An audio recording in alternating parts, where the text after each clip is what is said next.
Bonjour à tous, c'est Jean Hugo sur sa chaîne YouTube. Aujourd'hui, nous allons parler de l'armée ukrainienne qui affirme avoir utilisé des bombes planantes américaines pour des frappes dans la région de Koursk en Russie. De nombreux alliés internationaux de l'Ukraine s'opposent à ce que le pays utilise des armes données à d'autres fins que défensives. Cependant, l'Ukraine a fait valoir que l'incursion à Koursk était essentiellement défensive et visait à créer une zone tampon pour minimiser les attaques sur le sol ukrainien.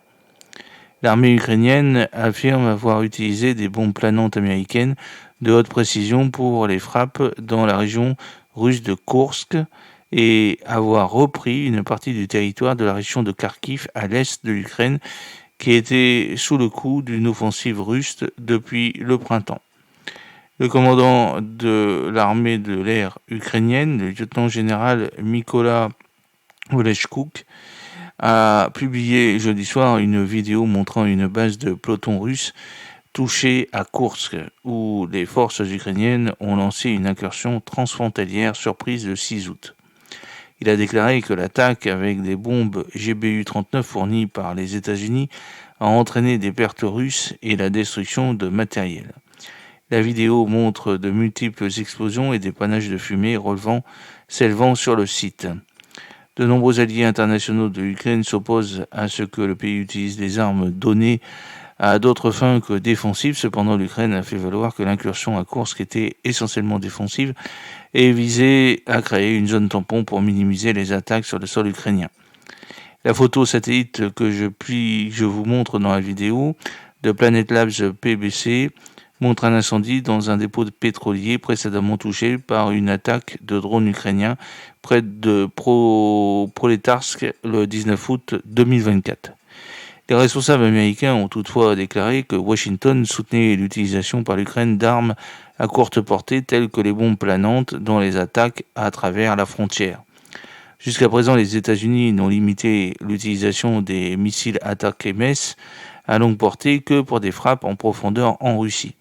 Le président américain Joe Biden a déclaré dans un communiqué à l'approche du jour de l'indépendance de l'Ukraine qu'il s'était entretenu vendredi avec le président ukrainien Volodymyr Zelensky pour exprimer le soutien indéfectible de l'Amérique au peuple ukrainien.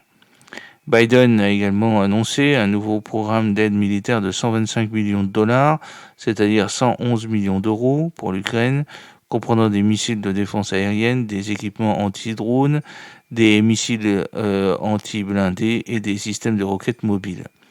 Le porte-parole de la Maison-Blanche, chargé de la sécurité nationale, John Kirby, a déclaré vendredi que les responsables américains étaient en contact quasi quotidien avec leurs homologues ukrainiens et n'avaient apporté aucun changement récent aux directives sur la manière dont les armes américaines peuvent être utilisées dans l'offensive de Koursk.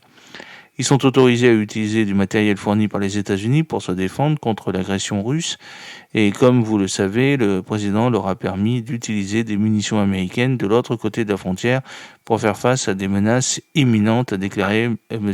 Kirby à Washington. Il a ajouté qu'il n'était pas certain que l'opération ukrainienne à Koursk soit un succès à long terme. Le ministère russe de la Défense a annoncé vendredi que ses troupes avaient repoussé les tentatives ukrainiennes d'avancer vers les villages de Borki et de Malaya Lovna, dans la région de Koursk. Le ministère a également signalé avoir détruit un groupe de reconnaissance et de sabotage près de Kamyshevka, à 20 km au nord de Soudja, dont les Ukrainiens ont pris le contrôle. Dans le même temps, les États-Unis ont imposé une nouvelle série de sanctions à plus de 400 entités et individus pour avoir soutenu l'effort de guerre de la Russie en Ukraine. Cela inclut des sanctions contre les entreprises chinoises que les responsables américains considèrent comme aidant Moscou à contourner les sanctions occidentales et à renforcer son armée. Washington a mis en garde à plusieurs reprises Pékin contre son soutien à la base industrielle de défense russe et a déjà émis des centaines de sanctions visant à restreindre la capacité de Moscou à exploiter certaines technologies à des fins militaires. Le paquet de sanctions comprend des mesures contre les entreprises chinoises impliquées dans l'expédition de machines-outils et de microélectronique vers la Russie, selon une fiche d'information du département d'État décrivant ces sanctions contre 190 cibles.